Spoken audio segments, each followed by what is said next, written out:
Up, everybody? This is the Wild Nutrition Podcast. I'm your host, Chris Heskett, and this is episode 125. We have another Coffee Talk Friday. So, as always, these are really unedited, unfiltered, all that stuff. So, we have another guest coming on Monday. Excited for that. That's not going to be a nutrition and fitness person, though it is related to the outdoors. So, that's going to be fun and have some other things in the works. Anyways, let's get that timer going. So, as always, we set the timer, 15 minutes.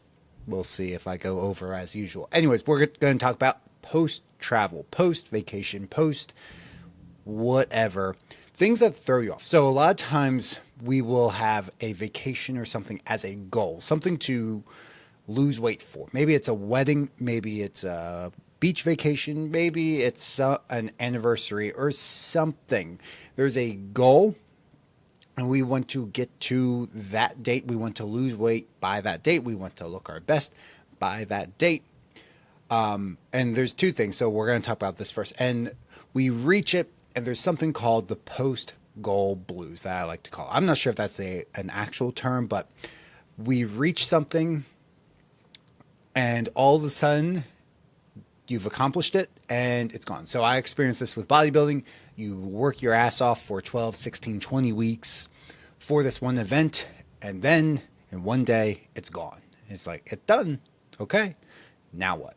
Runners will experience this. You do an event, you train for a half marathon, a marathon, you're training, and it's done. And then you're like, now what? So some people will sign up for another thing and potentially run themselves in a hole like, well, I just have to sign up for something to keep the motivation going. The problem with when we run into like an event or a date or a vacation where we're working our butts off, and the only reason we're trying to do something and we're not thinking about the back end here of after the event is you're kind of white knuckling it the whole way through. You're doing things that are unsustainable the entire time. And you're just relying on motivation and dedication, and you're getting to that date, and then all of a sudden, you might have experienced this in your life. I know I have. The date comes, and then that motivation starts to wane on the back end. So you were like getting to the gym 5-6 days a week, and slowly it goes from 5 to 4, and then 4 to 3, and then you're like skipping an entire week for no reason. Not like life got busier. You just don't feel like going to the gym. You were tracking religiously, and all of a sudden now you're starting to slip. You don't track dinners, and then you don't track lunches, and then you're drinking a little bit more than you should if you drink alcohol, and slowly that motivation starts to slip. And if you don't realize that's something that's normal, you will completely fall off track and then reverse all of your progress, which is what we don't want to do. So if you are training for something, maybe you're like, oh shit, this is me. I have this coming up and I'm working really hard. What the fuck, Chris? Understand that you are very motivated to reach your goal by a certain date. We shouldn't just be focusing on that. We also need to focus on, are the things we're doing now going to be sustainable after? Because that motivation is going to go away. This is one of my issues with 75 hard is people are like, oh, I do 75 hard. I'm going to do it again. Why? Well, it worked last time. Why didn't you like keep the results? It's not that I have an issue with the actual 75 hard program. The 2 days for beginners, not recommended, but everything else is actually like pretty good. The problem I have is it's 75 days. And then after 75 days, everyone just like goes back to their normal habits. And that's the problem I have with it. It's like you have this date 75 days away, and then you're like, and it's done. And slowly, it's not right away usually, slowly slip back into your old habits. So again, we want to focus on what's going to happen afterwards and actually have a game plan and not just be like, I'll figure it out then. No. What happens afterwards? What is a concrete plan? Like actually concrete plan for you staying on track, because it's not 30 days from now when the vacation's coming up. It's not your wedding date. It's not 75 days away from 75 hard or the whole 30 or whatever other thing. What are you going to do for the next 1, 2, 5, 10 years to keep you on track. And what I'm getting to is we need to talk about lifestyle change. We need to talk about you changing your identity a little bit, your self-talk. And yeah, it's woo, it's not like tactical, like, okay, we'll do 2-day workouts, drink a gallon of water, and read a book every day, and then track your macros. Like, it's not tactical like that. People who have success with 75 hard continue afterwards because they've had to have a change of identity, or they already started the stuff beforehand. If you're jumping into 75 hard, I think it's a terrible idea. But if you are already working out and you're trying to take things to the next level, 75 hard is actually pretty good. Because you're probably going to continue afterwards, you're just going to level up. It pushes you to that next level.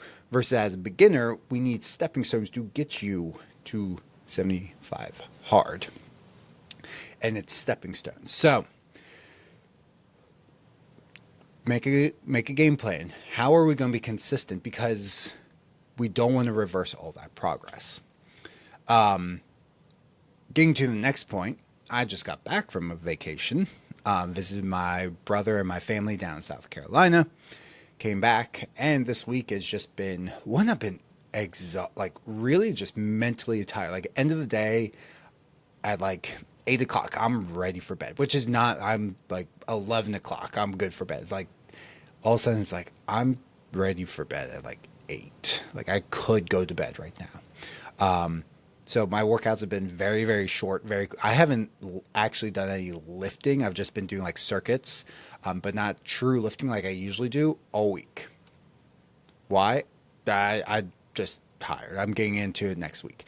But something else that comes up with white knuckling things is trips. Things are going to pop up in your life. So trips, whether it's personal or it's business, for your job, or it's something to do with your kid's school that you have to go and run, and like, oh, well, we have this thing coming up, and that's going to throw a bunch of stuff off. So when we create a plan, we like to create a plan for the best case scenario, and we never plan for what happens when things interrupt that.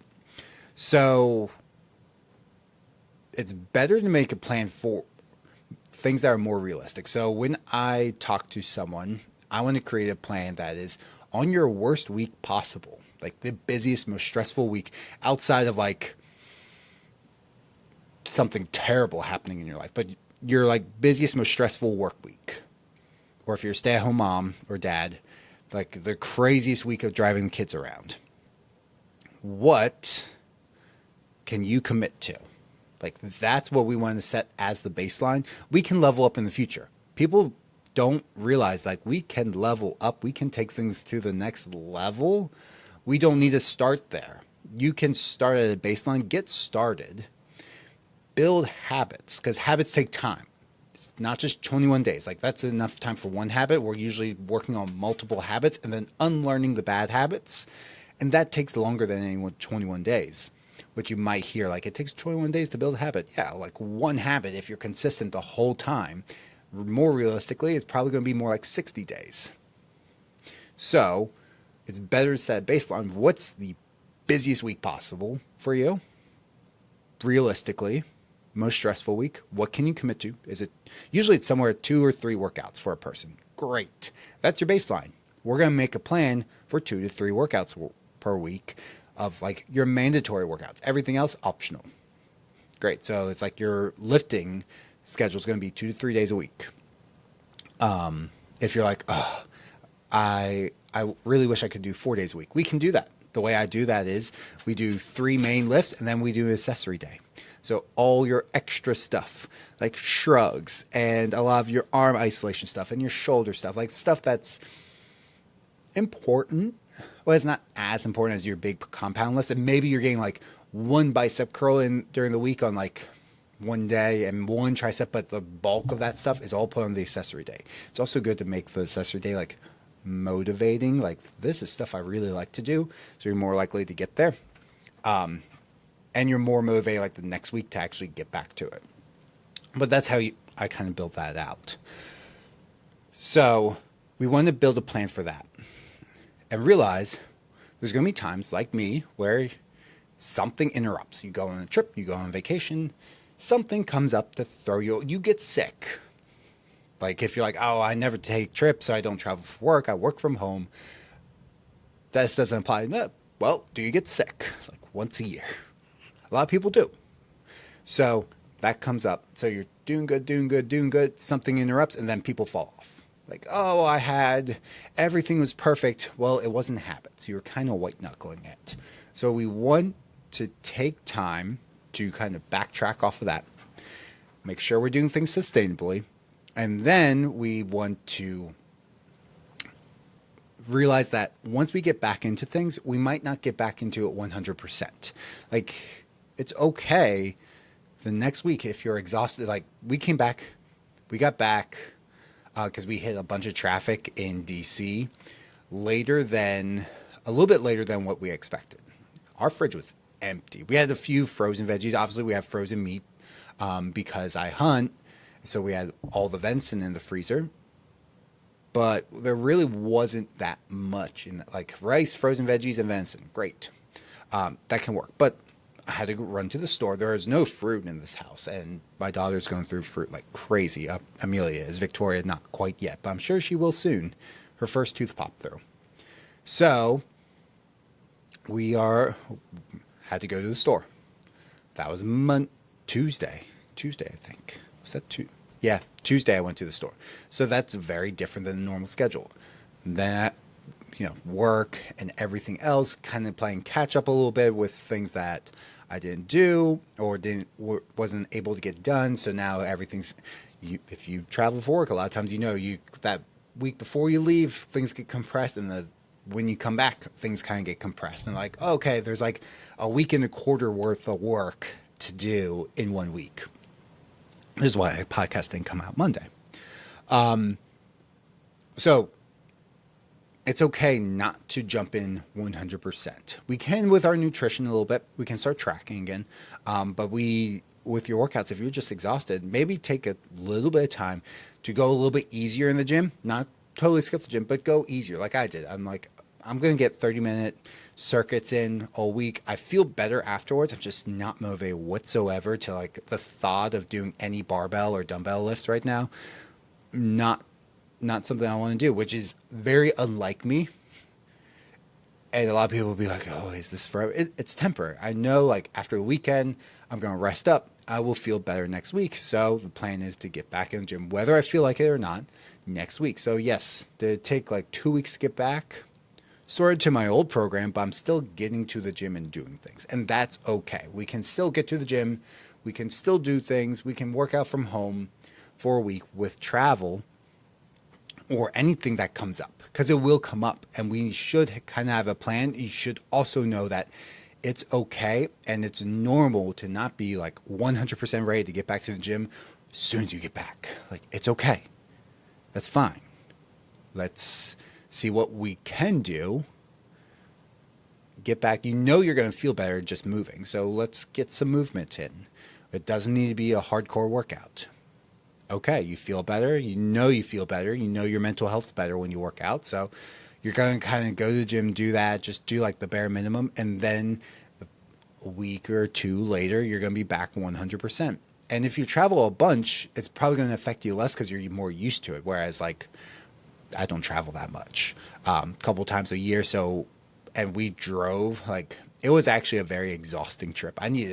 That's probably why I needed a vacation after, because our daughter's like having nightmares in the middle of the night. So she was in our queen size bed where we were staying at my brother's house.